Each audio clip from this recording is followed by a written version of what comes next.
One of my earliest videos when I started YouTube was an autumn recommendations video, and I made the rookie mistake of including a book that I had not read in that list of recommendations. And yes, it fit into those autumn vibes, but it was the worst book I read in that year. It was terrible, and I feel very bad that I recommended it.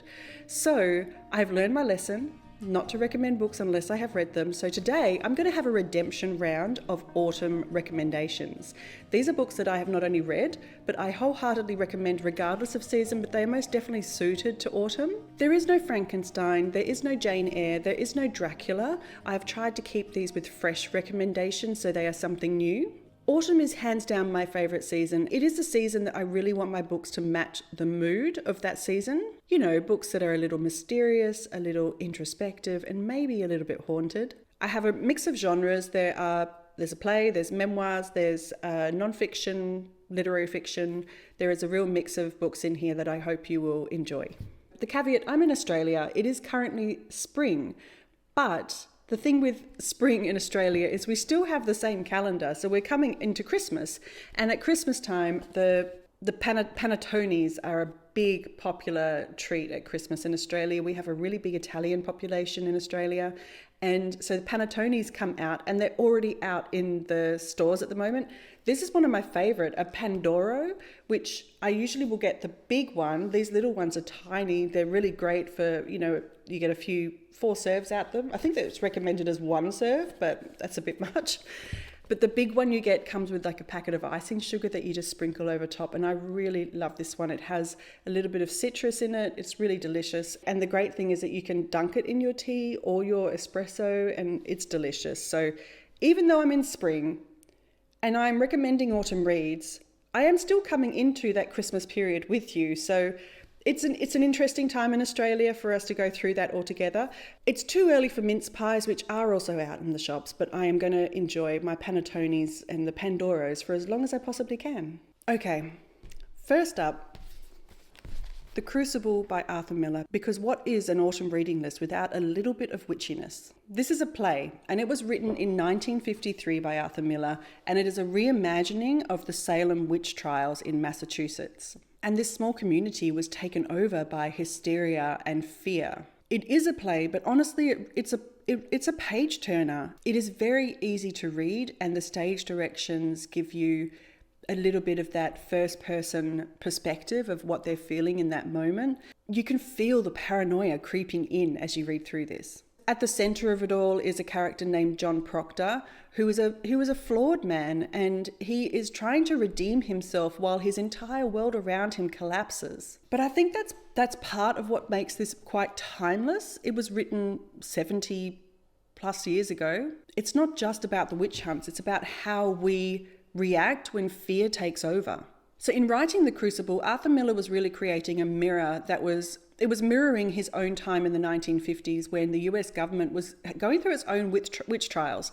There was anti-communist trials, there was a Hollywood blacklist. If you were considered a communist, you were written off. And it really made reading this all the more relevant, knowing a little bit about that. Even in our current time of misinformation and online outrage, The Crucible reminds us and me of how important it is to resist the mob mentality and to make up your own mind and to not let power go to your head. The writing is very minimal. Being a play, there is not a lot of words in this book, but it is nonetheless, it feels emotional. It feels really tense. You can feel the tension in these rooms as they're going through these conversations around these girls who are accusing dozens of people in their town of witchcraft. It is really brilliant. It is eerie. It is so relevant, and I highly recommend that you read this if you haven't, because it is a play, and maybe plays are not something you think of at first. Read this and then go watch the movie. It was done in 1995. It's the Winona Ryder and Daniel Day-Lewis movie, and Arthur Miller actually wrote the adapted screenplay for that as well, and he was nominated for an Oscar. It was his only Oscar nomination in his lifetime. My next recommendation is a book of short stories from Daphne du Maurier called The Birds and Other Stories. This book rescued me from a reading slump last year. The first story is The Birds, which you may know because of the Hitchcock film, which In this book, it is, again, it is very different to the film, but it has 4 other stories that are just as chilling. Each time I finished one of the stories, I kept thinking, that's my favorite. That's the best one in the book. And then the next one would be my favorite. And I continually had that happen. I think overall, my favorite ones were The Apple Tree and maybe Montferita. But then again, Kiss Me Again, Stranger was it was brilliant. Every one of these is wonderful. Du Maurier is such a genius at creating atmosphere.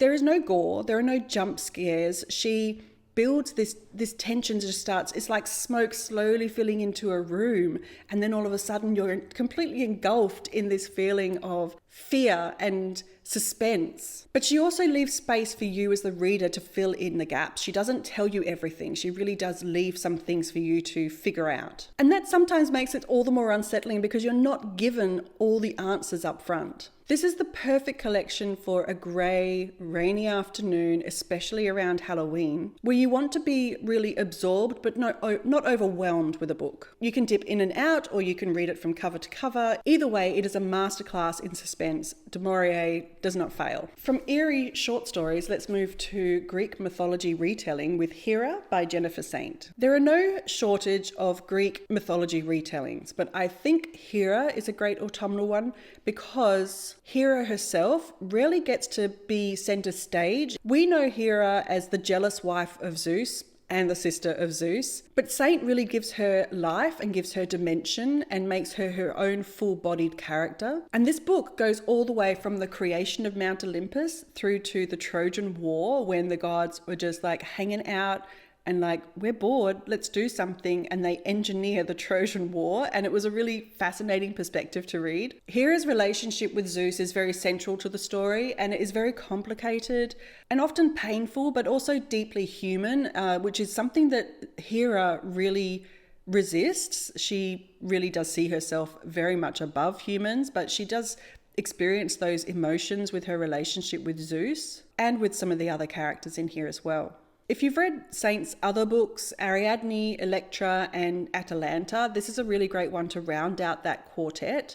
And I think it's wonderful because, like I said, it's a character that doesn't get a lot of screen time, so to speak, in Greek mythology. She comes in, she like wreaks her vengeance and then disappears. This was a really great perspective, and it made me more appreciative of the Greek mythology retelling. And I admit that Greek mythology can kind of blur one into the other after a time, but this one felt fresh because Hera is the goddess of all goddesses. So she is the OG. Now, from myth to something a little more close to home, Dusk from Robbie Arnott. I mean, if you had to choose a book based on its cover for autumn, this would be it. This novel is set in what I believe to be the Tasmanian Highlands, although we don't actually get given a name of place in this, and it's set in the colonial times of Australia.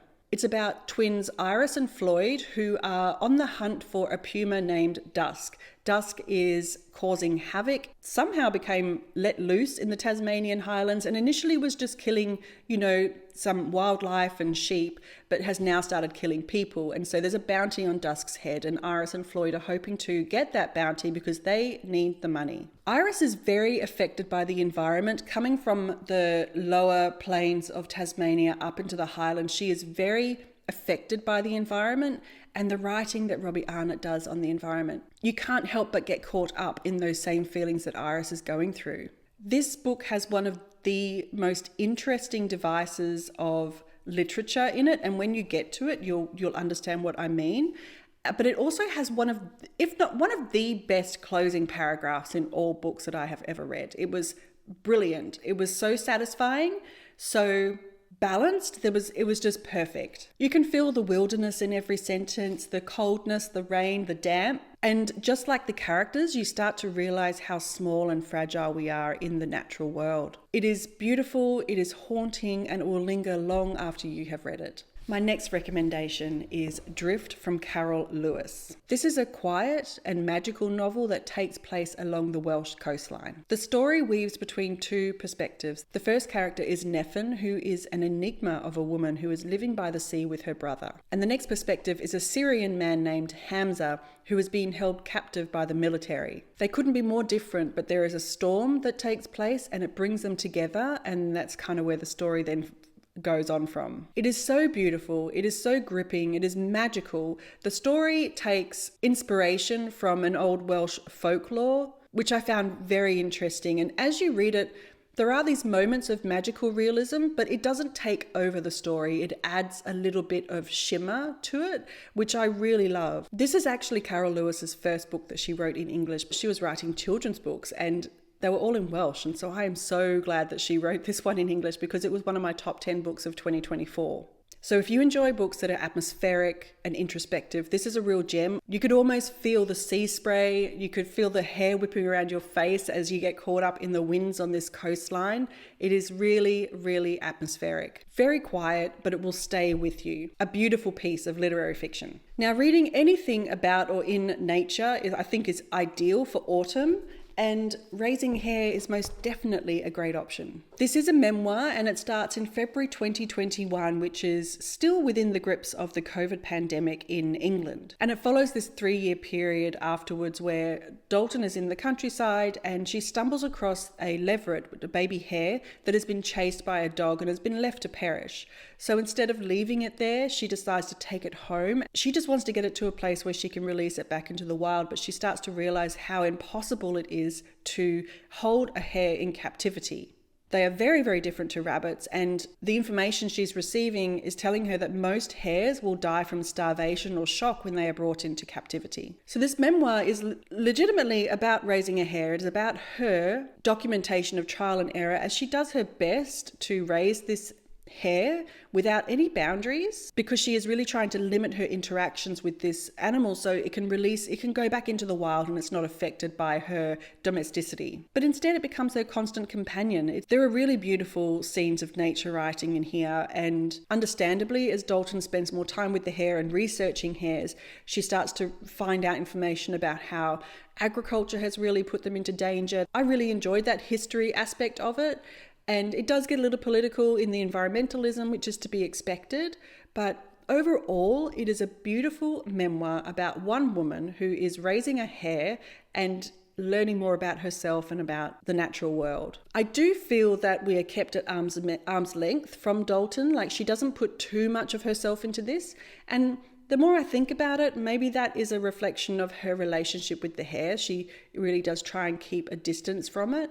I would have probably liked a little more of Dalton in it, but as a piece of nature writing, it is beautiful. It is a quiet meditation and it has beautiful illustrations in there. And I really hope that she writes more because the prose was really captivating. And of course, Raising Hare has won multiple awards. It won the 2025 Women's Prize and it recently won the Wainwright Prize as well, which is an award for nature writing. After all those heavy and reflective books, I would recommend Toast by Nigel Slater as a wonderful autumnal read. It is pure comfort food, and when do you want comfort food but in the colder months? This is a slightly foxed edition, which is a beautiful edition. I really enjoy reading from it. It's Nigel Slater's memoir of his childhood through food, and they're just little snippets, little vignettes of these moments, and it's really easy to get lost in the moment, and you'll expect to just jump in here for a few minutes, maybe 10 minutes or so, and next thing you know, you just keep devouring these little stories. He writes about the post-war British household he grew up in, the smells, the taste, the movement around his home and the dinner table,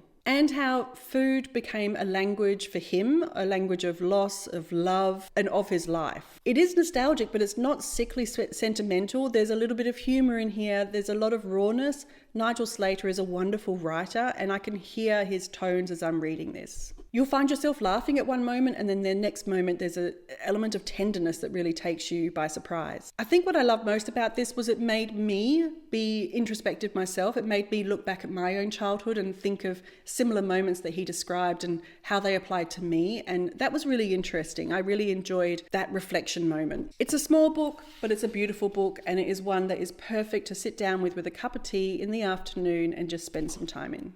And finally, Graft by Maggie McKellar is the perfect autumn read. I think this book was my favourite book of 2024, and I had some good books up there.